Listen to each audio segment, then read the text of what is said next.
अगर आपको सैटर्न का प्रॉब्लम है तो सिर्फ सैटर्न की आप रेमेडीज़ कर लो, सब कुछ हो जाएगा, ऐसा नहीं है। सो जिनको मून कार्मिक रजिस्ट्री रही है, मैंने ऑलमोस्ट 100% ऑफ द केसेस में देखा है कि उनका अर्ली ऑन माँ से डिस्कनेक्ट है। तो मास के अंदर आते हैं हमारे कृतिका, पूर्व फाल्गुनी, मूला नक्षत्रा और रेवती।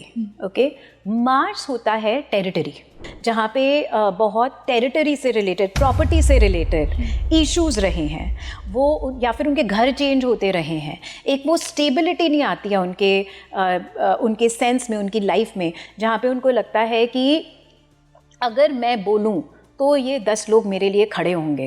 एक वो गार्ड नहीं मिलता है उनको लाइफ का। इनको देखा गया है कि फ्रेंड्स से बहुत बिट्रेयल मिलता है। हमारे हनुमान जी मूला नक्षत्र में पैदा हुए हैं, right. So for the longest वो भूल चुके थे श्राप के कारण कि उनकी क्या एनर्जी है। फिर जम्बावत आई, उन्होंने राम काज के लिए उन्हें सिखाया, कि बताया, याद कराया कि आप में तो बहुत एनर्जी है। फिर उन्होंने वो लीप ऑफ फेथ लिया और वो एक पूरा सागर पार करके गए लंका। तो ये मास कार्मिक रजिस्ट्री का बहुत होता है कि उनको अगर एक राइट मेंटरशिप मिल जाए, वो अपनी एनर्जी चैनलाइज करके काफ़ी आगे तक पहुंच सकते हैं।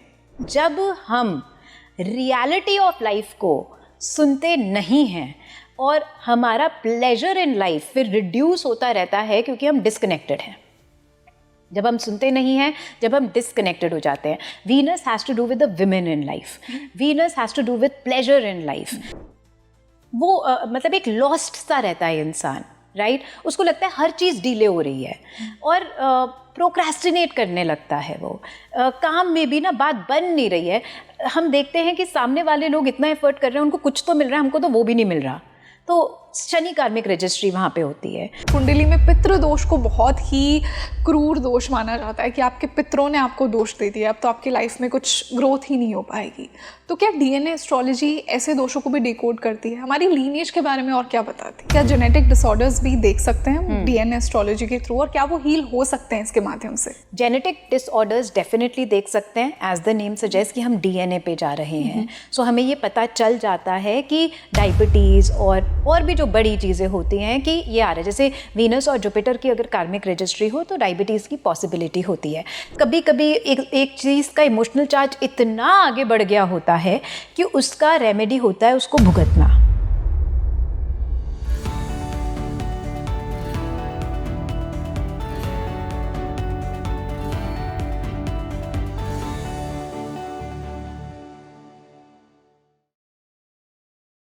Hi everyone, a very warm welcome on the show and I'm your host rangoli Sharma. देखिए, स्पीकिंग ट्री के माध्यम से मेरा ये इंटेंशन है कि मैं आप तक वो राइट नॉलेज और कुछ नई नॉलेज हमेशा पहुंचाती रहूं। आज के डिस्कशन में मैं एक नया पर्सपेक्टिव एस्ट्रोलॉजी पर लेकर आई हूँ। आपका फेवरेट, मेरा favourite astrology, DNA astrology. Yes, DNA astrology क्या होती है? क्या ये हमारे एंसेस्टर्स से, क्या ये हमारी लीनिएज से कनेक्टेड है? हमें हमारा सोल पर्पस कैसे बताती है? देखिए, when I got to know about this concept I was so amazed कि ऐसा भी एक कॉन्सेप्ट है जो हमें इतना कुछ हमारी सोल जर्नी के बारे में बता सकता है। आज के जो मेरे गेस्ट हैं, उन्होंने हर कुंडली का ऑन द बेसिस ऑफ नक्षत्र एक रूलिंग प्लैनेट बताया है जो कि उसकी कार्मिक रजिस्ट्री को बताता है। अब कार्मिक रजिस्ट्री क्या है, हमने इस पॉडकास्ट में जाना है। और अगर एक पर्टिकुलर प्लैनेट आपकी कार्मिक रजिस्ट्री दिखा रहा है तो आपके कौन से पैटर्न्स हैं, आपकी लाइफ में कौन सी प्रॉब्लम्स हैं जिन्हें आपको इस जीवन में हील करना है, उन पर काम करना है। सो आई एम श्योर कि आपके जो डीप इनसाइड अनस्टक पैटर्न्स हैं ना, आपको आज के इस डिस्कशन से पता लग जाएंगे on the basis of your nakshatra. So before starting this podcast, do let me know कि आपका नक्षत्र कौन सा है, और फिर उस नक्षत्र से आप, जो मेरे गेस्ट ने मुझे हर नक्षत्र का प्लैनेट बताया है, वो प्लैनेट भी बताइए, और फिर उसके पैटर्न्स पर हमने बात की है। And by the end of this discussion हमने उन पैटर्न्स की बिहेवियरल रेमेडीज़ की भी बात की है। So it's a full podcast जिसमें हमने बहुत कुछ डिस्कस किया है, and by the end of this discussion you are getting remedies also. So I am sure you would want to watch it till the end, और इसे ज़्यादा से ज़्यादा शेयर कीजिए, क्योंकि एक बहुत ही मिस्टिकल, बहुत ही नई साइड वैदिक ज्योतिष की आज हमने एक्सप्लोर की है। और जितना मुझे आज का ये डिस्कशन पसंद आया, आई एम श्योर आपको भी आया होगा। So now let me introduce you to my guest for today. She is a DNA astrologer and trauma informed coach. I would like to welcome Neha Goyal on Speaking Tree. Neha, a very warm welcome on the show. Thank you so much, Rangoli. Happy to be here. Such a pleasure. और आज ज्योतिष का, astrology का एक बहुत ही unique perspective हम discuss कर रहे हैं. Yes. You've joined us और you are a DNA astrologer. Correct. DNA astrology, ये मैं पहली बार सुन रही हूँ. I'm sure कि मेरे व्यूअर्स भी पहली बार इस टर्म से इंट्रोड्यूस हो रहे हैं. एग्जैक्टली DNA ज्योतिष क्या है, और कोई भी व्यूअर जो ये पॉडकास्ट देख रहा है, अगर वो अपनी कुंडली खोलता है, वो कैसे DNA एस्ट्रोलॉजी के माध्यम से अपनी कुंडली को डिकोड कर सकता है? Excellent. So DNA astrology, rangoli, is जैसे कि नाम बताता है दैट हम लीनिएज में जाके जो कार्मिक इंटेंगलमेंट्स होती हैं, जिसकी वजह से अब हमारी एक ऐसी पर्सनालिटी बन गई है जो हमें लगता है ऐसा ही तो होता है, ये तो नेचुरल है, बट वो शायद कहीं ना कहीं एक ऑब्स्टिकल बन रहा है हमारी लाइफ में, या फिर हम उसको ठीक से टैप नहीं कर पा रहे हैं. तो हम वो देखते हैं DNA एस्ट्रोलॉजी में, एंड जहाँ पे वो कार्मिक इंटेंगलमेंट्स होती हैं किस ग्रह से रिलेटेड होती हैं, उस ग्रह की फिर हम रेमेडीज़ देते हैं. और मैं क्योंकि एक कोच भी हूँ तो बिहेवियरल रेमेडीज़ भी देती हूँ, सच दैट वो एक कार्मिक इंटेंगलमेंट जहाँ तक हो सके, वो जो एक नॉट होती है, वो कहीं ना कहीं हम या तो उसको लूज़ कर दें या फिर उसको तोड़ दें, जैसे कि हम अपनी लाइफ आगे बढ़ा सकें. सो यहाँ पे प्रिडिक्ट करने के बजाय कि आपकी लाइफ में यही होगा, हम ये कहते हैं कि कहीं what if we are able to see कि पीछे से ये क्या इंटेंगलमेंट्स आती जा रही हैं जो कि हमें बताती हैं यही होगा, बट हम उस पर इम्प्रूव करें और अपनी लाइफ को आगे ऐसे बढ़ाएं जैसे हम चाहते हैं. सो ये DNA एस्ट्रोलॉजी है जहाँ पे हम लीनिएज की इंटेंगलमेंट्स डिकोड करते हैं आपके चार्ट के थ्रू. तो एग्जैक्टली हम क्या प्लेसमेंट्स देखते हैं अगर किसी बिगिनर को पहली बार वो अपनी कुंडली को DNA एस्ट्रोलॉजी के माध्यम से डिकोड कर रहा है, तो वो क्या एग्जैक्टली देखेगा?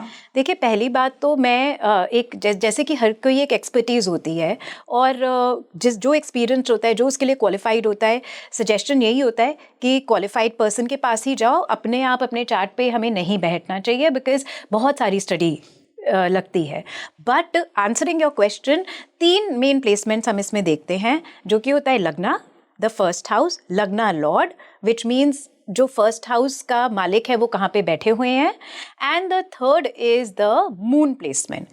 एंड इन प्लेसमेंट्स के हम देखते हैं नक्षत्रस, बिकॉज सबसे पहले नक्षत्र थे, फिर पूरा यूनिवर्स केम इनटू बीइंग. सो जैसे हमने कहीं ना कहीं ये सुना है कि एक फलाना स्टार था, वो इतना पुराना है, millions and trillions of years old, and इससे हमें क्या पता चलता है कि there was an existence even before our solar system. जो इन स्टार्स ने मिलकर एक फॉर्मेशन बनाई, उसको आज हम नक्षत्र कहते हैं. Nakshatra is the DNA through which we are able to decode दस हमारी जो प्लेसमेंट्स हैं, हमारे जो कार्मिक इंटेंगलमेंट्स हैं, वो हमारे सितारे हमें बहुत अच्छे से बता सकते हैं. सो इन 3 प्लेसमेंट्स के थ्रू उनके क्या नक्षत्र है, हम वो कार्मिक इंटेंगलमेंट्स देख सकते हैं. और जहाँ तक हम कार्मिक इंटेंगलमेंट्स देखते हैं, वहीं पे हम हमारे अंदर क्या क्वालिटीज़ हैं, हमारे अंदर क्या अच्छा है, जो अगर हम उभारें तो हमारे लिए बहुत अच्छा होगा, वो भी थ्रू DNA एस्ट्रोलॉजी हम देख सकते हैं. सो अगर मैं इंस्टेंस के लिए कोई प्लेसमेंट उठाऊं, या हम कोई भी नक्षत्र की बात करें, कोई चार्ट की बात करें, तो वो कैसे देखा जाएगा? सो जैसे कि मैंने कहा कि हम जो हैं पहले लग्ना देखेंगे, लग्न का क्या नक्षत्र है, ठीक है. फिर उसके बाद जो लग्न लॉर्ड कहाँ गए हैं, किस हाउस में गए हैं, उसका क्या नक्षत्र है. अच्छा. फिर हम देखेंगे मून की जो हमारी प्लेसमेंट है, उसका क्या नक्षत्र है. और फिर एक एक्सपर्ट आएगा मेरे जैसा, जिसको पता है कि इनकी कहानियाँ क्या हैं, एंड उन कहानियों से, जो कि मैंने आज की डेट में बहुत सारे लोगों के साथ काम किया हुआ है, ऐसे नंबर तो नहीं है, बट कम से कम मैंने 10,000 लोगों के साथ काम किया हुआ है. एंड फिर हम उनकी कहानियाँ जब उन्हें बताते हैं, तो ऑलमोस्ट 99.9% वो रिलेट कर पाते हैं. फिर जो दूसरे प्लैनेट्स होते हैं, जो दूसरे ग्रहास होते हैं, उनका क्या कॉम्बिनेशन बन रहा है उन ग्रहास के साथ, वो भी हम देखते हैं. So let's say for example, हमारा लग्ना लॉर्ड है, लग्ना जो है हमारा वो अश्विनी नक्षत्र में है. अब अश्विनी नक्षत्र की जो कार्मिक रजिस्ट्री होती है वो होती है सूर्यदेव की, सन की. तो हम सन की एक कहानी बताते हैं कि जो सन इज आइडेंटिटी, कि हम क्या हैं।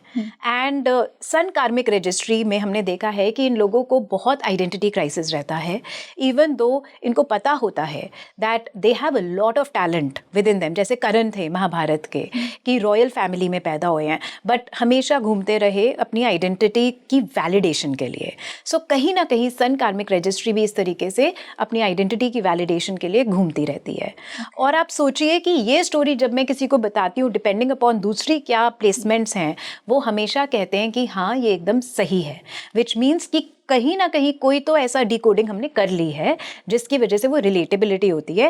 एंड फिर हम उनको रेमेडीज देते हैं, फिर हम उनको बिहेवियरल रेमेडीज भी देते हैं so that they can simplify their life in future. कार्मिक आइडेंटिटी आपने एक वर्ड कहा, इस पे मैं थोड़ा जानना चाहूंगी, इलैबोरेट करना चाहूंगी कि एग्जैक्टली क्या है कार्मिक आइडेंटिटी। कार्मिक आइडेंटिटी होती है, जैसे हम आज नो ह्यूमन बीइंग, कोई भी इंसान थिन एयर से तो आया नहीं है।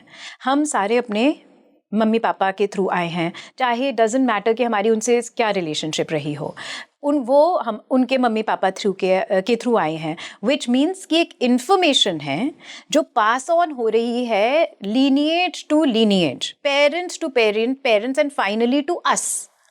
सो विच मीन्स दैट हम जो हैं आज की डेट में, हम अपने भी whatever is our quality वो तो है, बट उससे पहले, बिकॉज जो पहले आता है वो ज़्यादा प्रधान होता है, तो उससे पहले की जो कहानी है वहाँ पे जो इमोशनल चार्जेस वो प्रोसेस नहीं कर पाए हैं, वो बन जाते हैं हमारे आगे के कार्मिक इंटेंगलमेंट्स या नेगेटिव कार्मिक आइडेंटिटी। एंड फिर जब हम उस कार्मिक आइडेंटिटी को देखते हैं, वहीं पे आधा काम तो वहीं पे हो जाता है। फिर उसके बाद हम उनकी रेमेडीज देते हैं या फिर हम उनकी कोचिंग करते हैं, तो इंसान वो स्टोरीज से आगे बढ़ पाता है, सो दैट ये इंसान अब अपनी कहानी खुद लिख के अपनी आइडेंटिटी जी सके। कहीं ना कहीं इसका आप एग्जाम्पल लो कि एक पेड़ होता है, पेड़ की रूट्स होती हैं, रूट्स अगर ना हो तो पेड़ ऊपर बढ़ ही नहीं पाएगा। सो वो जो कार्मिक इंटेंगलमेंट्स हैं उसमें हम वो रूट्स देखते हैं कि कहाँ पे वो रूट्स गली हुई है, जैसे कि हम उनकी रिपेयर कर सके, और कहाँ पे वो रूट्स जो है वो स्ट्रॉन्ग है, जैसे कि हम उस पर टैप कर सके, सो दैट हमारा बाग जो है वो अच्छे से बने और हम अच्छे से फ्रूट्स दे पाए। एब्सोल्युटली। और नेहा, आपने कहा कि मून का नक्षत्र, लग्न का नक्षत्र और लग्नेश जहाँ पर बैठा है उसका नक्षत्र। यस। तो अब मान लीजिए मैंने या कोई भी हमारा व्यूअर जो ये पॉडकास्ट देख रहा है उसने इन तीनों नक्षत्रों को नोट कर लिया, अब इनमें से तीनों की स्टोरी अलग होगी, तो वो कंक्लूडिंग लाइफ पाथ कैसे निकलेगा? फिर कंक्लूडिंग लाइफ पाथ इन्हीं स्टोरीज के थ्रू निकलता है। फॉर एग्जाम्पल, किसी का मून जो है वो उसकी मास कार्मिक रजिस्ट्री हो, किसी का जो लगन लॉर्ड है उसकी सन कार्मिक रजिस्ट्री हो, एंड किसी का जो लग्नेश जहाँ बैठे हुए हैं उनकी सैटर्न कार्मिक रजिस्ट्री हो। सो हमें एक चीज़ समझनी पड़ेगी। आई नो एस्ट्रोलॉजी आजकल जैसे प्रधान हो रही है, हमें ये बताया जाता है कि अगर आपको सैटर्न का प्रॉब्लम है तो सिर्फ सैटर्न की आप रेमेडीज़ कर लो, सब कुछ हो जाएगा। ऐसा नहीं है।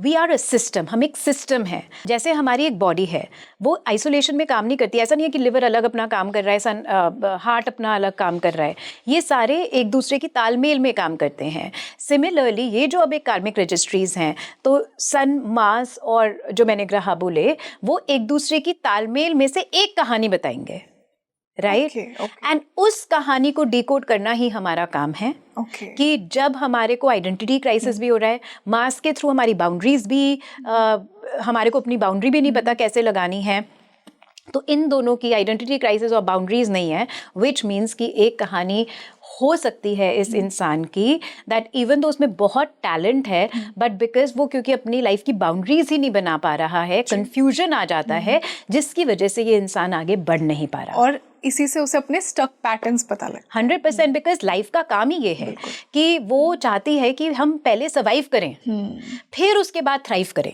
राइट।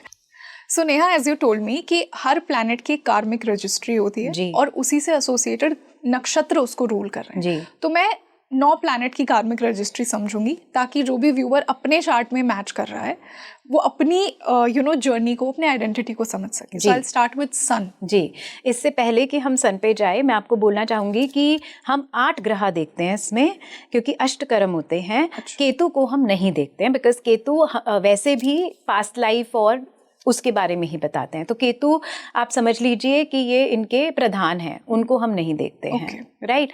सो अब सन और उससे भी पहले हम 3, जैसे हमने बोला, जब हम लग्न नक्षत्र देख रहे हैं तो वो हमारी लाइफ में, जैसे कि other people how they perceive us, उसमें दिखता है. जब हम मून नक्षत्र देखते हैं, हम इमोशनली उस चीज़ को कैसे एक्सपीरियंस करते हैं, उसमें दिखता है. और जहाँ पे लग्न लॉर्ड प्लेस्ड है, वहाँ पे जो हमारी बेसिक टेंडेंसीज है, जिस तरीके से हम वर्ल्ड में ऑपरेट करते हैं, उससे दिखता है. Right. So now coming back to sun. Sun के जो होते हैं, हम 4 नक्षत्रों से देखते हैं. 2000 अश्विनी, अश्लेषा, अनुराधा एंड पूर्व भद्रपदा. सन हमारी आइडेंटिटी होती है. अगर शायद सोलर सिस्टम में सन नहीं होता तो एज वी नो इट हम भी नहीं होते. और सन जो एक दूसरी चीज़ बताता है, वो हमारा इनर कॉन्फिडेंस बताता है. सो जिनको सन कार्मिक आइडेंटिटी क्राइसिस, जिनको सन कार्मिक रजिस्ट्री होती है, उनको एक वैलिडेशन चाहिए होती है अपनी आइडेंटिटी के लिए बाहर वाले वर्ल्ड से. अगर सन अच्छा होता है तो इट्स अ सेल्फ एम्यूलेटिंग प्लैनेट. उसको वो अपने ही अंदर से गैसेस बना के अपने ही अंदर एग्जिस्ट कर रहा है, वो किसी पे डिपेंडेंट नहीं होता. बट सन कार्मिक रजिस्ट्री जिसे होती है, वो अपनी आइडेंटिटी के लिए दूसरों पे डिपेंड हो जाता है. Just as the example of Karan, कि करण रॉयल फैमिली में पैदा हुए थे, बट फिर भी वो अपनी पूरी जिंदगी मुझे देखो मैं कितना टैलेंटेड हूँ, वो करके हर किसी से अपनी आइडेंटिटी को वैलिडेट करने के लिए उन्होंने अपनी पूरी लाइफ ऐसे ही बता दी. और जबकि सन तो आइडेंटिटी का ही कारक है, और फिर भी वो बाहर वैलिडेशन. एब्सोल्युटली, बिकॉज वो कार्मिक रजिस्ट्री है, वो एक इंटैंगलमेंट है. तो कहीं ना कहीं लीनिएज में हमने देखा है कि सन कार्मिक रजिस्ट्री वालों के कहीं ना कहीं लीनिएज में पापा का या ग्रेट ग्रैंडफादर का फॉल ऑफ फेम हुआ है. वो रहे होंगे बहुत फेमस, उनका नाम बहुत होगा, but because of some circumstances उनका फॉल ऑफ नेम हुआ है, फॉल ऑफ आइडेंटिटी हुआ है. सो मैं एक एग्जाम्पल देती हूँ. जिन लोगों का एग्जाइल होती है जिनकी फैमिली में, कि वो अपनी उन्होंने आइडेंटिटी बना ली, दे वर डूइंग वेरी वेल एक पर्टिकुलर लोकेशन पे, बट कुछ बाहर सर्कमस्टांसेस हुए और उन्हें वहाँ से भाग के कहीं और सेटल होना पड़ा. सो उनकी आइडेंटिटी एकदम चली गई. राइट. वो जो उनका पहले नेम फेम था, अब उनको रेफ्यूजी की तरह रहना पड़ रहा है. सो ऐसी कहानियां देखी गई हैं सन कार्मिक रजिस्ट्री में. आप लोग अगर अग्री करते हैं मुझे कमेंट सेक्शन में ज़रूर बताइए. इसी से मैं चंद्रमा की बात करूँ. सो चंद्रमा के जो ग्रह हैं वो 4 हैं: भरणी, मघा, ज्येष्ठा और Uttara Bhadrapada. So moon is our emotional language. हम इंटरनली कैसा फील करते हैं, क्या हम सेफ फील करते हैं, क्या हम अपने इमोशंस के साथ कंफर्टेबल हैं. Moon is also the idea of receiving. So जिनको मून कार्मिक रजिस्ट्री रही है, मैंने ऑलमोस्ट 100% ऑफ द केसेस में देखा है कि उनका अर्ली ऑन माँ से डिस्कनेक्ट है. या तो हेल्थ से रिलेटेड, कि भाई वो पैदा हुए और उनको इमिडिएटली इंक्यूबेटर में डाल दिया गया, या फिर जब वो पैदा हुए और उनकी माँ की लाइफ में कुछ ऐसा चल रहा था कि इवन दो वो चाहें बट फिर भी वो उनको अटेंशन या उतना नर्चरिंग नहीं दे पाई.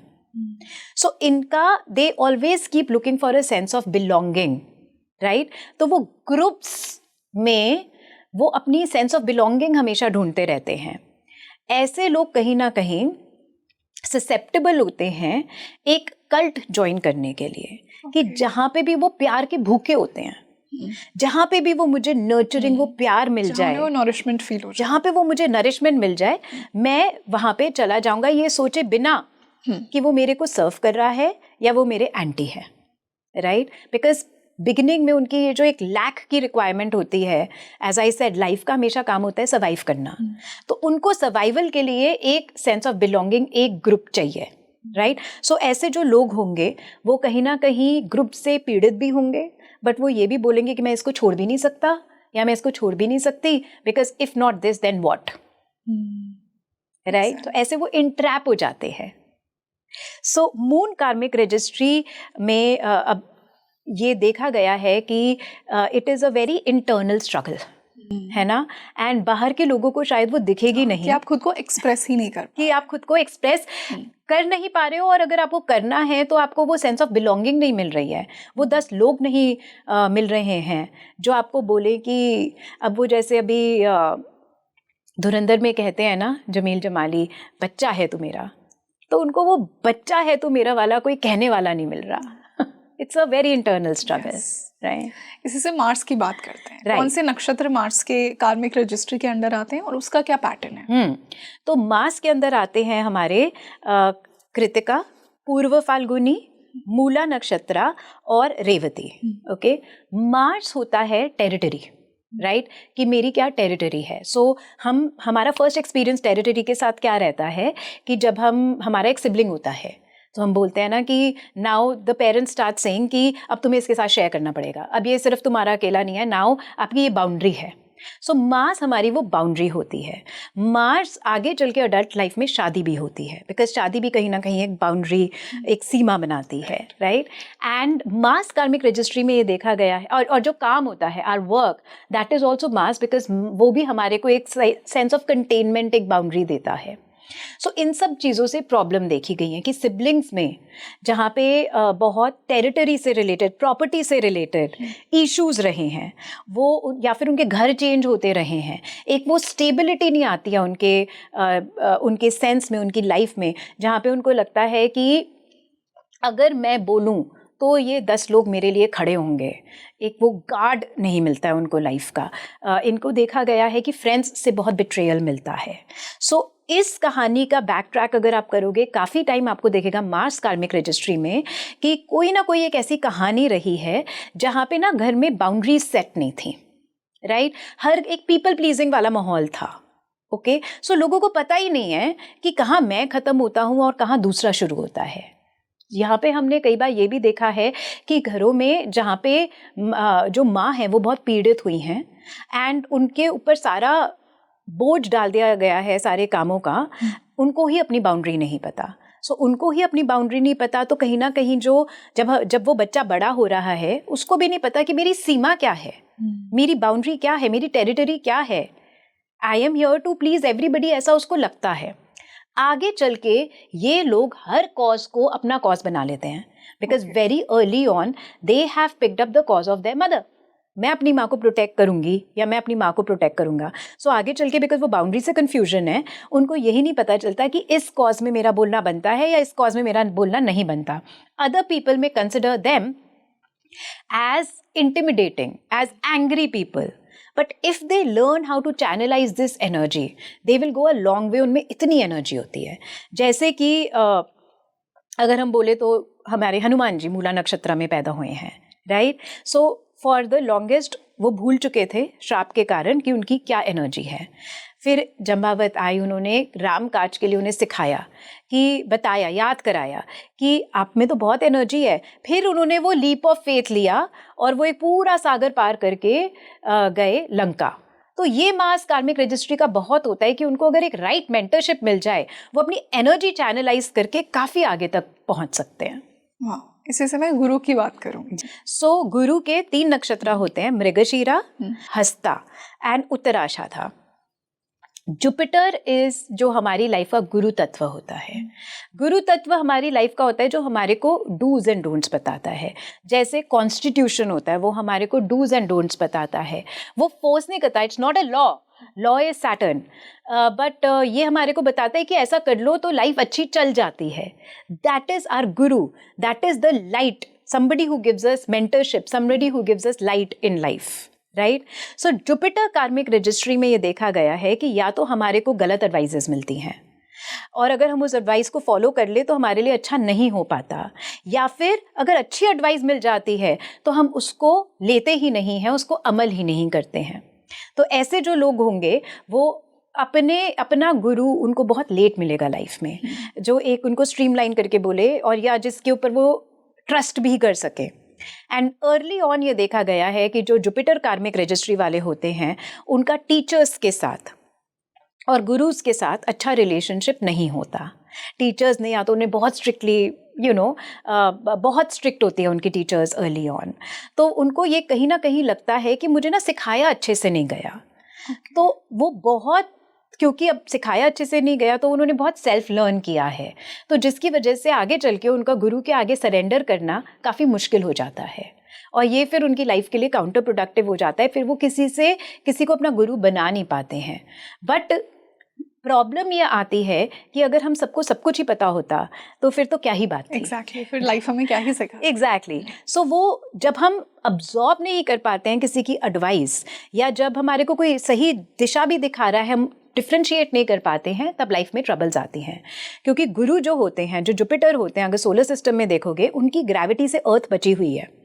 इतने सारे कॉमेट, इतनी सारी प्रॉब्लम्स जो आ रही हैं अर्थ की तरफ, वो गुरु अपने अंदर अपनी ग्रेविटी की हिसाब से, क्योंकि वो इतना बड़ा है, वो अब्जॉर्ब कर लेता है।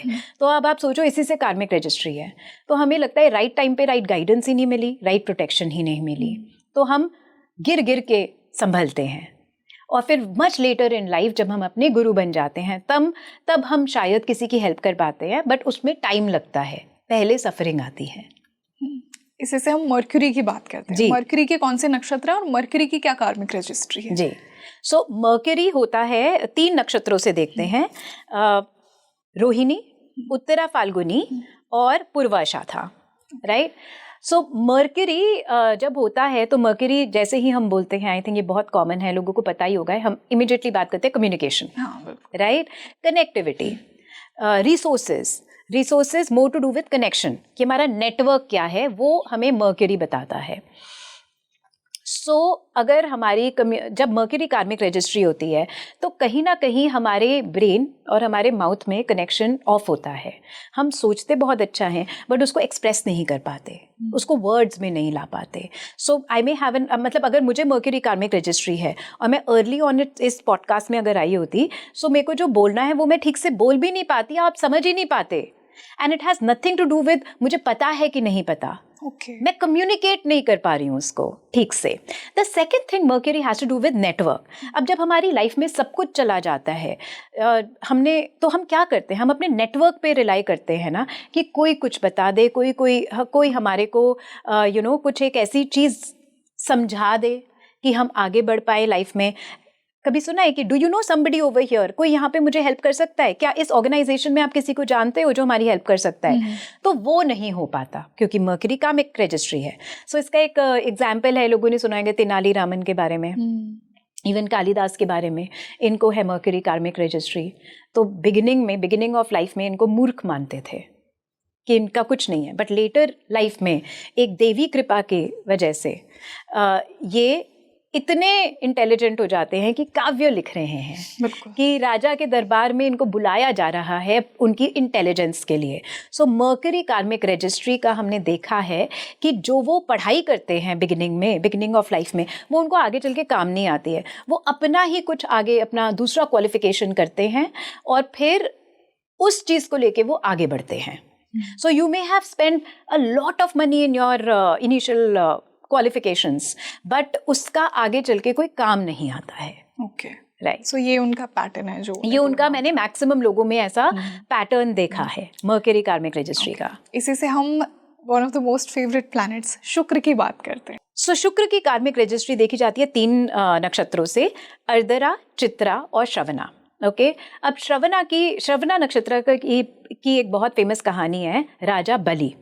तो राजा बलि आते हैं, जब राजा बलि का हमारे को पता चलता है जब विष्णु जी का वामन अवतार होता है, कि राजा बलि ने सारे यूनिवर्स को अपने अंडर कर लिया है, which is not good, which is not okay, because इतनी डोमिनेशन किसी की भी नहीं होनी चाहिए। तब वामन अवतार एक बच्चे के रूप में आते हैं, और वो everybody, so Raja Bali is saying कि जो मुझसे जो कोई मांगेगा मैं उसको दे दूंगा, क्योंकि ही इज थिंकिंग मेरे पास तो सब कुछ है। तो वामन अवतार आते हैं और वो 3 चीज़ें मांगते हैं। चलो ये तो कहानी शायद सब लोगों को पता होएगा, बट यहाँ पे जो उनके गुरु हैं राजा बलि के, शुक्र उन्हें बोलते हैं कि देखो ये इसको ना लाइटली मत लो, ठीक है, ऐसा मत, मतलब हवा में अपना कुछ ऐसा कोई भी वो मत करो, प्रॉमिस मत दो। सुनते नहीं है राजा बलि। तो यहाँ पे आपने देखा कि शुक्र की ही कार्मिक रजिस्ट्री है श्रवण नक्षत्र में। जब हम रियलिटी ऑफ लाइफ को सुनते नहीं हैं और हमारा प्लेजर इन लाइफ फिर रिड्यूस होता रहता है क्योंकि हम डिस्कनेक्टेड हैं। जब हम सुनते नहीं हैं, जब हम डिस्कनेक्टेड हो जाते हैं। Venus has to do with the women in life, Venus has to do with pleasure in life. Now जो रसगुल्ले का रस होता है वो ही रसगुल्ले को एक बहुत ही अच्छा स्वीट बनाता है। अब सोचो अगर रसगुल्ले में रस ना हो, राइट, तो रसगुल्ला रबड़ बन जाएगा।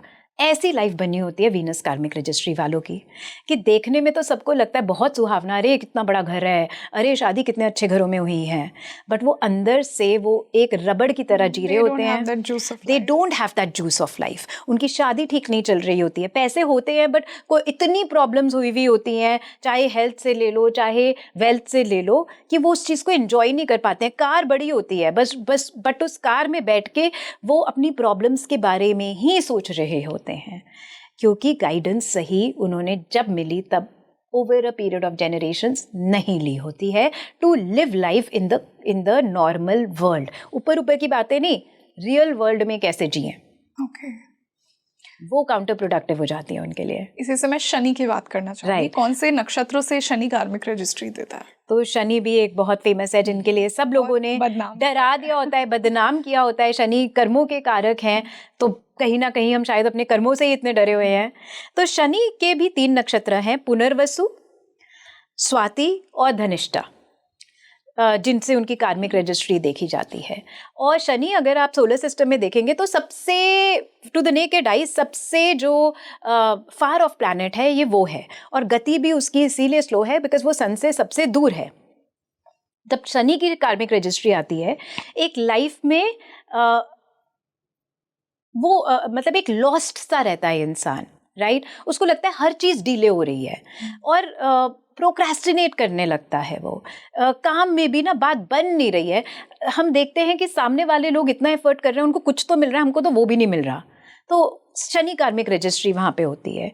सो शनि के जो कार्य तत्व होते हैं वो होते हैं सबऑर्डिनेट्स, या फिर जो वो लोग जो हमारे को हेल्प करके डे टू डे लाइफ हमारी आगे चलाने के लिए हेल्प करते हैं। अब आप सोचो अगर आपका घर का सारा काम आप ही कर रहे हो, सो जो मेन मुद्दा जो आपको करना है अपनी लाइफ को आगे बढ़ाने के लिए शायद आप कर ही नहीं पा रहे हो, क्योंकि काम ही इतना है, आपकी टू डू लिस्ट ही इतनी है और कोई हेल्प ही नहीं है आपको करने के लिए, ईज देने के लिए लाइफ में। तो ये शनि की कार्मिक रजिस्ट्री से हमें पता चलता है। ऐसा लगता है लाइफ ने ना हमें चूस लिया, करे जा रहे हैं, कोल्लू की बैल की तरह लगे जा रहे हैं, बट कुछ हो ही नहीं रहा, कुछ आगे बढ़ ही नहीं रही जिंदगी।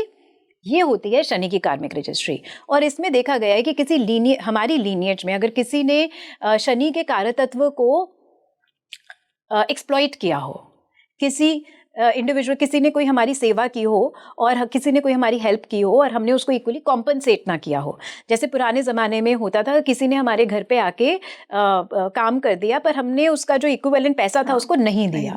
सो ये ओवर अ पीरियड ऑफ जब जनरेशंस ये एक्सप्लॉइटेशन होती रहती है, तो शनि तो है ही कर्म के देवता, तो वो हमारे को अपनी लाइफ में इतने डिलेज देते हैं, वात की प्रॉब्लम्स दे देते हैं, वायु का इशू दे देते हैं, राइट, कि हमारे घुटने दर्द करने लगते हैं। एज से कोई फ़र्क ही नहीं पड़ता, बच्चा है अभी 19-20 साल का, घुटने दर्द कर रहे हैं।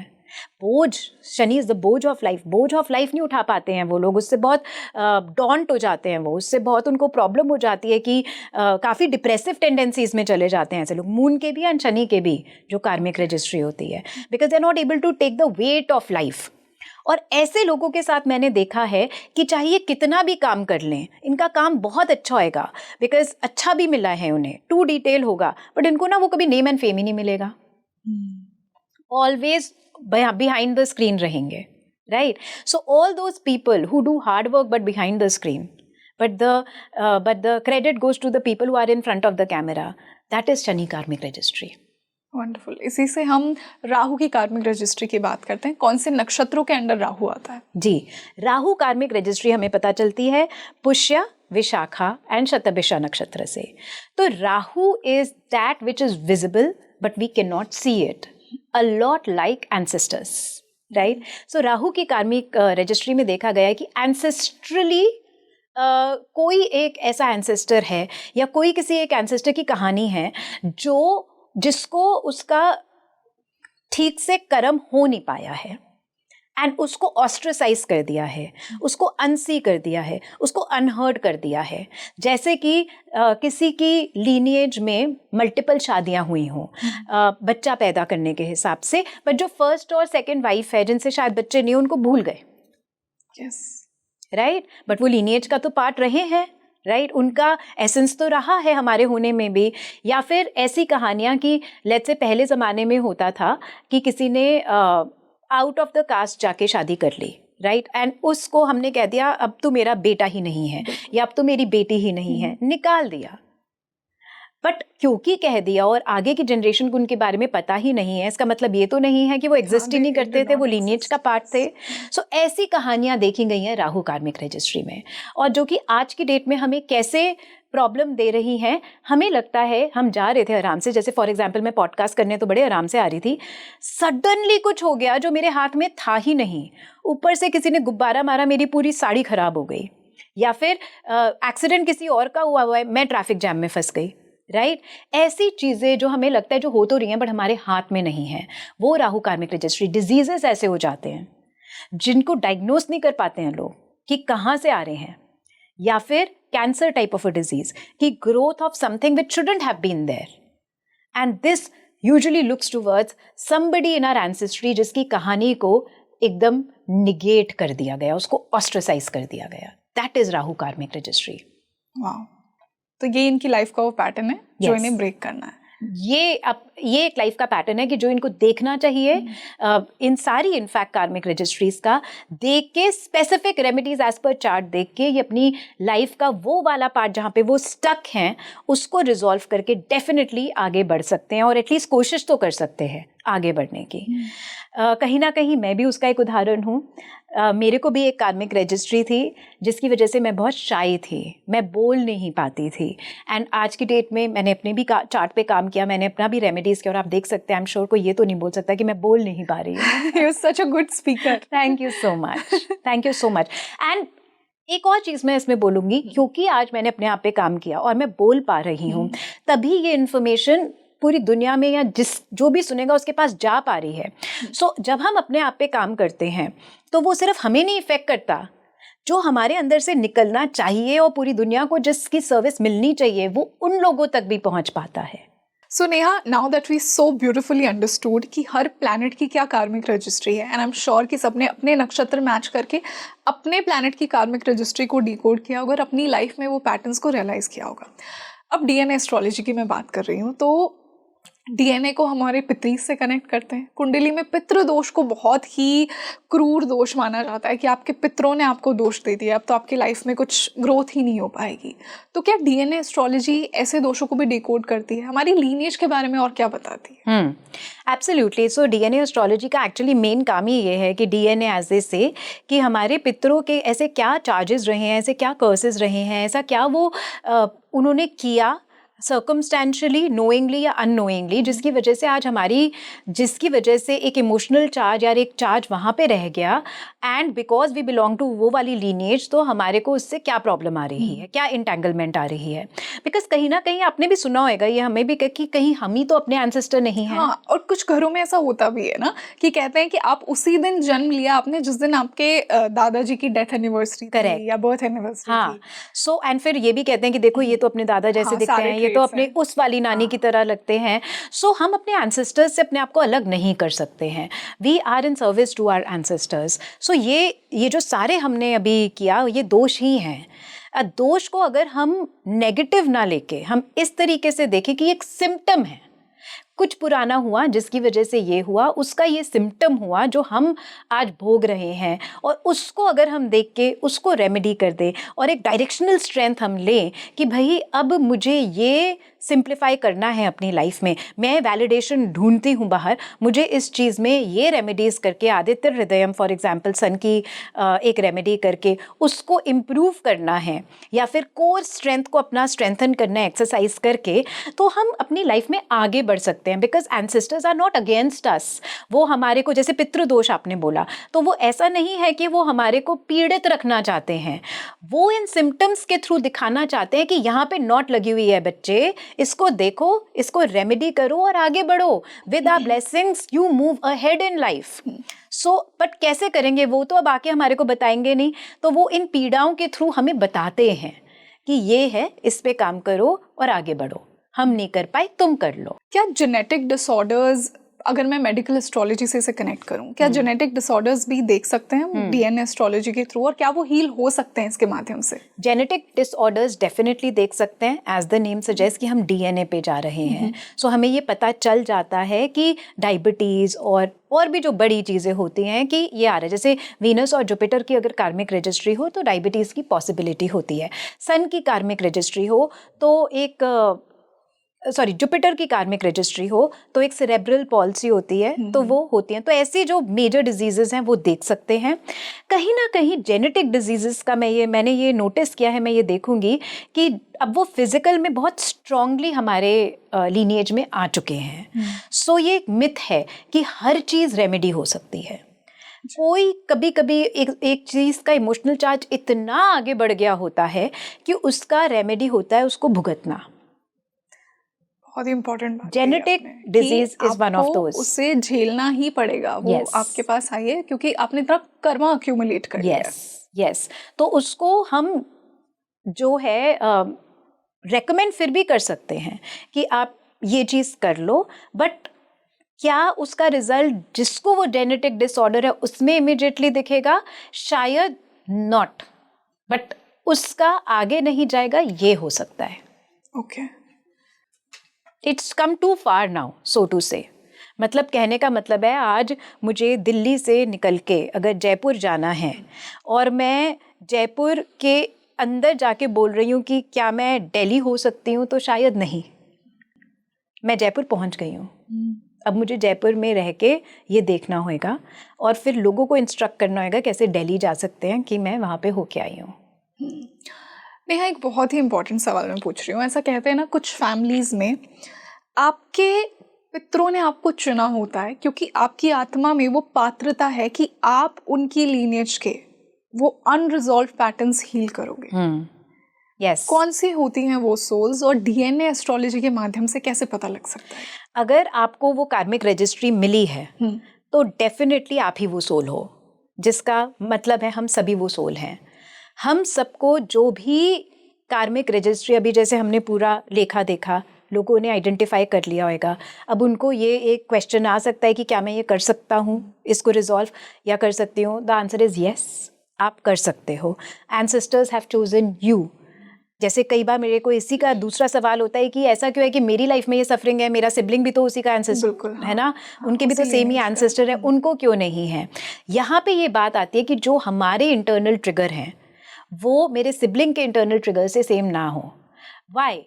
बिकॉज इवन दो उसका और मेरा पेरेंट वही हैं, वही दोनों हैं, but the way my parents were when my sibling was born versus how my parents and circumstances are when I am born can be two different things, right? अगर आप ट्विन भी हैं, ट्विन का मोटा मोटा वैसे सिमिलर होता है। ट्विन का ये कॉन्सेप्ट होता है कि वही कर्मा हमने दो में डिवाइड कर दी है, राइट? बट मोटा मोटा वही होता है। हाउएवर अगर ट्विन भी हैं तो ट्विन को, जैसे एक ट्विन ब्रॉटअप हो रहा है, दूसरा ट्विन शायद ऐसा नहीं कि ड्रास्टिकली अलग ब्रॉटअप हो रहा है, बट फिर भी थोड़ा तो चेंज हो जाता है, राइट?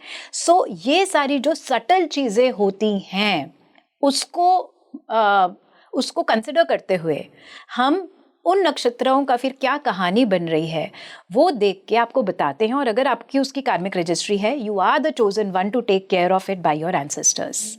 सो चोजन वन का ये मतलब नहीं होता कि एक इंसान चोजन वन है।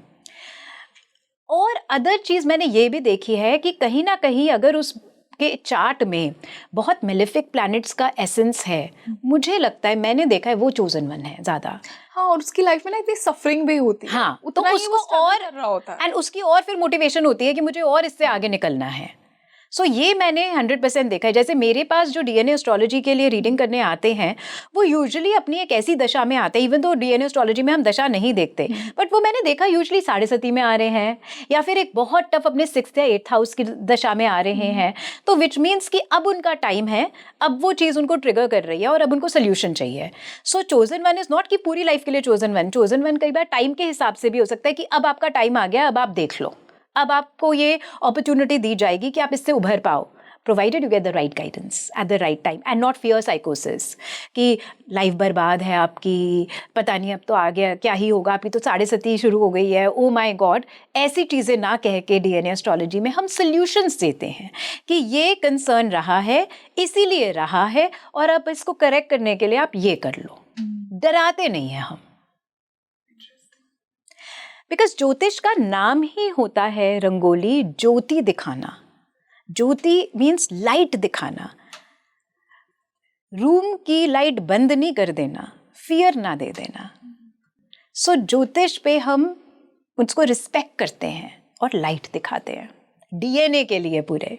जब हमने पॉडकास्ट शुरू किया आपने कहा कि हम कार्मिक रजिस्ट्री को समझते हैं और फिर हम कुछ बिहेवियरल, कुछ रेमेडीज देते हैं। अगर आज के इस पॉडकास्ट से हमारे व्यूअर्स को अगर मैं कुछ रेमेडीज, जनरल रेमेडीज सजेस्ट करना चाहूँ on the basis of their planet जो कि कार्मिक रजिस्ट्री सजेस्ट कर रहे हैं, तो वो क्या रेमेडीज होंगी? Beautiful question. सो हम प्लैनेट वाइज ही जाते हैं। तो sun looks towards the structure and structure to us first is given by a father. तो पिता के साथ अगर हम अपने रिलेशनशिप इम्प्रूव कर सकते हैं तो बेस्ट है, अदरवाइज मन ही मन में पिता को प्रणाम करें। जो अच्छा काम आप करने जा रहे हैं लाइफ में, उससे पहले पिता का नाम लेके उनकी तरफ एक बाव कर लें, यू नो, एक I honour you my father करके आगे करेंगे तो ये over a period of time आप देखेंगे अच्छा रहेगा आपके लिए। दूसरा ये है कि जब राम जी भी एक तरीके से एक ऐसा स्टेज आ गया था रावण के साथ वॉर का, जब उन्हें लग रहा था कि कहीं मैं हार ना जाऊं, तो उनके गुरु ने उन्होंने बोला कि आदित्य हृदयम आप रिसाइट कर लो। आदित्य हृदयम आप रिसाइट कर सकते हैं, ये सन की रेमेडी हो सकती है, एक generic. Moon looks towards the mother, right? So mother and maternal lineage की तरफ आप आशीर्वाद लेके, बाउ डाउन करके आप अपना जो है आगे का काम बढ़ाएं, अगर आपको मून कार्मिक रजिस्ट्री है। एंड मैं बेहवोरली ये बोलूँगी कि जो अपनी सेंस ऑफ बिलोंगिंग है ना, किसी आप काम करें उस पर इंटरनली ढूंढें, सामने ग्रुप में ना ढूंढें, बिकॉज ग्रुप में शायद आपको थोड़ा बिट्रेयल मिल सकता है। और जब आपको वो सेंस ऑफ बिलोंगिंग इंटरनली मिल जाएगी तब आप बाहर उसको पा पाएंगे।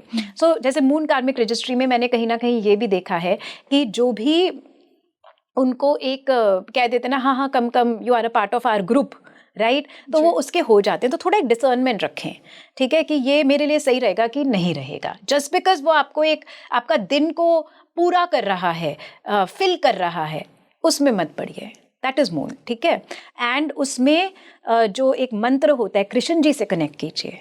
कृष्णा अच्युतम केशवम नाम राम नारायणम, ऐसे जो कृष्ण जी के भजन हैं, अगर आप वो उनको सुनेंगे तो आपको रोना आएगा। तो मून कार्मिक रजिस्ट्री वालों के लिए वो रोना बहुत इंपॉर्टेंट है। ओके, मतलब अपने इमोशंस को एक्सप्रेस कीजिए। जी। मार्स के लिए हनुमान जी, उनके जो आप कहानी सुने, बिकॉज हनुमान जी की पूरी कहानी ही ये है कि कैसे उन्होंने दूसरे लोगों को सपोर्ट सिस्टम प्रोवाइड किया, इवन दो, और वो कभी अपनी डाउट में नहीं आए। भूले हुए थे बट कभी डाउट में नहीं आए। जैसे ही उनको बोला जंबावत ने कि भैया आप में हैं, वो चले गए एक बार ट्रस्ट करके। सो हनुमान जी की कहानी से हमें अपनी एनर्जी को चैनलाइज करना ये पता चलता है। सो हनुमान चालीसा पढ़ें, सुंदरकांड पढ़ें। सुंदरकांड इज ऑल अबाउट कि ऑब्स्टिकल्स जब लाइफ में आते हैं तो उनको कैसे पार करें, जैसे हनुमान जी ने किए। बिकॉज मास कार्मिक रजिस्ट्री वालों को लगेगा कि बहुत ऑब्स्टिकल्स है लाइफ में बट कोई खड़ा नहीं है मेरे साथ। हनुमान जी ने भी जो पूरा सागर पार किया था अकेले ही किया था। उनसे आपको स्ट्रेंथ मिलेगी, आप भी अपनी लाइफ का सागर अकेले पार कर पाएंगे। और जब कर पाएंगे तब आपको अपना ग्रुप मिलेगा जो आपको सपोर्ट करेगा, बिकॉज आपको किसी की जरूरत नहीं पड़ेगी बाहर। सो ये एक मार्स का है। और अपनी स्पीकिंग अबाउट बिहेवियरली, अपनी जो बाउंड्री है उसको बनाना सीखे, नो कहना सीखे। ये सीखे कब हाँ कहना है और कब ना कहना है। जी। वीनस, जिनका वीनस, तो प्लेजर ऑफ लाइफ, विमेन को रिस्पेक्ट करें। जो विमेन आपकी लाइफ में हैं, सबसे पहले तो उनको रिस्पेक्ट करें। बहन हो गई, छोटी बहन हो गई, या फिर एक्सटेंडेड फैमिली में हो गई, वो हो गई। विमेन के बारे में कभी कोई गॉसिप ना करे। जैसे आजकल टीवी पे किसी भी प्रकार की एक इमेज आ जाती है विमेन के, उसको डिलीट करें, उनको मत देखें, because that eventually leads to a negative Venusian karmic registry. फिर दूसरा कि जो मैंने रसगुल्ले का एग्जाम्पल दिया, रसगुल्ला डोनेट करें। किसको करेंगे? बच्चों को, विमेन को, जिनको वो प्लेजर मिल सके। सो बेसिकली रेमेडीज हमारी ऐसी हैं कि जो आपकी लाइफ में लैकिंग है वो आप दूसरे को दें, राइट? तो प्लेजर एंड स्वीटनेस आपकी लाइफ में लैकिंग है, वो आप दूसरे को डोनेट करें। दैट इज वीनस का जेनेरिक रेमेडी। ओके, जुपिटर की अगर मैं बात करूं, जुपिटर का आप किसी के एजुकेशन को स्पॉन्सर कर दीजिए, बिकॉज वही हमने कहा था, विजडम से आपका नेगेटिव कार्मिक रजिस्ट्री है, टीचर से आपका नेगेटिव कार्मिक रजिस्ट्री है। सो जो आपका है वो आप किसी और को दान कर दीजिए जिसको ज़रूरत हो। कोई भी जब हम एक रेमेडी करते हैं, हमें ये देखना बहुत ज़रूरी है कि जस्ट बिकॉज हमारे पास कोई एक फॉरवर्ड आया तब ना करें। हम अपनी रिसर्च करें और फिर हम डिसाइड करें कि यहाँ पे एक्चुअल नीड है और हम उसको दे रहे हैं। इस तरीके से हम अपने कर्मों को संभाल पाते हैं, बिकॉज व्हाट इफ हम दे तो रहे हैं बट वो कहीं और मिसयूज हो रहा है। बट अगर हमने अपनी रिसर्च की है तो हमें पता है कि ये सही काम में यूटिलाइज हो रहा है। सो एजुकेशन को किसी को स्पॉन्सर करें, अपने गुरुओं की। आपका मन अंदर से बहुत करेगा, बिकॉज आप गुरु भी शायद ऐसे कहीं ना कहीं अट्रैक्ट करोगे। शायद इट्स ट्रू कि आपको उनसे ज़्यादा पता हो। चुप रहें, गुरु को गुरु करने की कोशिश ना करें। सैटर्न जिनका कार्मिक रजिस्ट्री शो कर रहा है, उन्हें क्या करना चाहिए? Saturn, as I said, it indicates delays in life. तो जिनकी गति स्लो हो चुकी है, उनको आप उनकी गति को बढ़ाने के लिए आप उनको व्हीलचेयर, जैसे कि किसी को अगर व्हीलचेयर की ज़रूरत हो वो डोनेट कर सकते हैं। जयपुर फुट डोनेट कर सकते हैं। ये तो हो गई जेनेरिक रेमेडी। बट रही बात बिहेवियर की, प्रोक्रेस्टिनेशन सैटर्न की जिनकी कार्मिक रजिस्ट्री होती है वो बहुत करते हैं। उनको लगता है वो लेज़ी हैं, बट वो लेज़ी नहीं है, उनके बहुत पीछे से कोई हैवीनेस आ रही है। तो उस हैवीनेस पे काम करें। कैसे करें? अपने रूम को डीक्लटर्ड रखें। बहुत सारा सामान अपने रूम में ना भरें। जो कोई एक ऐसी चीज़ है जो आपने सालों साल यूज़ नहीं किया, उसको निकालें। ये सैटर्न की रेमेडी है। Mercury has to do with communication. So सबसे पहले तो अपने थ्रोट चक्रा पे काम करें एंड कहीं पे गॉसिप ना करें, बिकॉज गॉसिप से भी काफ़ी मर्क्यूरी की कार्मिक रजिस्ट्री बढ़ती है। यहाँ की वहाँ ना करें। इनफैक्ट हो सके तो लोगों में सुलह कराएं, हो सके तो किसी का अच्छा ही बोलें लोगों के बारे में, और अगर अच्छा नहीं है बोलने के लिए तो चुप रहें। That is how you simplify mercury कार्मिक रजिस्ट्री। और रही बात एस्ट्रोलॉजिकली, अगर आप विष्णु सहस्त्र नाम बोलेंगे या फिर कोई भी भजन या कोई भी ऐसी जो हिम है जो आपके रिलीजन में है, उसको बोल के गा के करेंगे तो आपकी मर्क्यूरी कार्मिक रजिस्ट्री में आपका गला खुलेगा और वो आपको काफ़ी हेल्प करेगा। इसी से अगर मैं राहु की बात करूं, तो राहु जिनकी कार्मिक रजिस्ट्री है, उन्हें क्या रेमेडीज करनी चाहिए? सबसे पहले तो दिया जलाना चाहिए रोज़, अपने एंसेस्टर्स को ऑनर करने के लिए। मैंने क्या बोला? राहु कार्मिक रजिस्ट्री इस किसी की कहानी अगर अनसुनी, अनकही, अनदेखी रह गई हो आपकी लीनिएज में, दिया क्या करता है? उसको लाइट में लेके आता है, राइट? सो हम एक दिया जलाएंगे, उस बाउ करेंगे। हम अपने आप को, बाउ का करने का होता है सरेंडर, कि भैया सॉरी ऐसा हुआ आपके साथ, ये बोझ अब मैं नहीं उठा पा रही हूँ या उठा पा रहा हूँ, आई सी यू नाउ। ठीक है, जो भी कोई ऐसा एंसेस्टर जो मेरी लीनिएज में अनदेखा अनसुना रह गया, आई सी यू नाउ, मैं आपकी बच्ची हूँ, मुझे क्षमा कीजिए, ब्लेसिंग्स दीजिए सच दैट मैं अपनी आगे चल के लाइफ में कुछ कर पाऊँ। सो ये तो आप करें राहु की रेमेडी। बिहेवियरली जो एक कंपैरिजन होता है ना, comparison is also an illusion, right?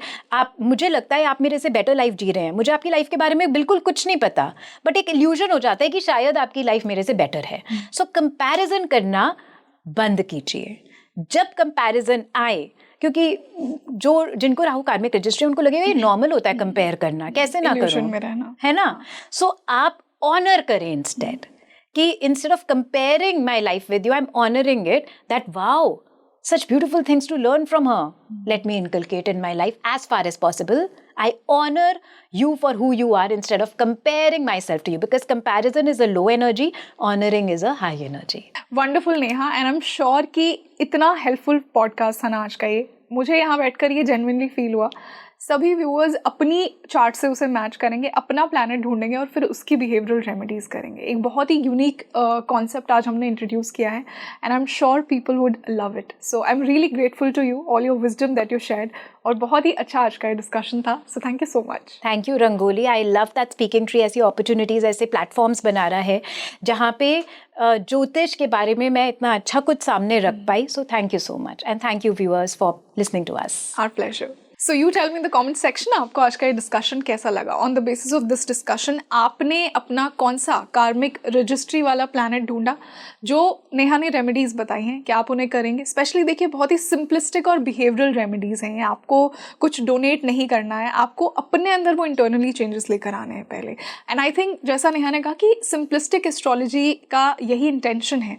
Astrology is not complicated, it's meant to show you the light, और डीएनए एस्ट्रोलॉजी उसी का ही एक पार्ट है मैं कहूँगी, जो आपको वो सही नॉलेज और सही विजडम दे रहा है। सो आई एम श्योर कि आपको बहुत अच्छा लगा होगा आज का ये डिस्कशन। मुझे कमेंट सेक्शन में बताइए कैसा लगा। आने वाले पॉडकास्ट में मैं और नेहा के साथ और कौन से टॉपिक्स पर बात करूं, आपके क्या क्वेश्चंस हैं अपने चार्ट से जो मैं नेहा से पूछ सकती हूं और आप तक उनके आंसर्स पहुंचा सकती हूं। Do let me no in the comment section. मैं आपके लिए ऐसे ही यूनिक और इंसाइटफुल डिस्कशंस लेकर आती रहूंगी ज्योतिष के और स्पिरिचुअलिटी के on Speaking tree. I am your host rangoli Sharma. I will see you in another podcast. नमस्ते।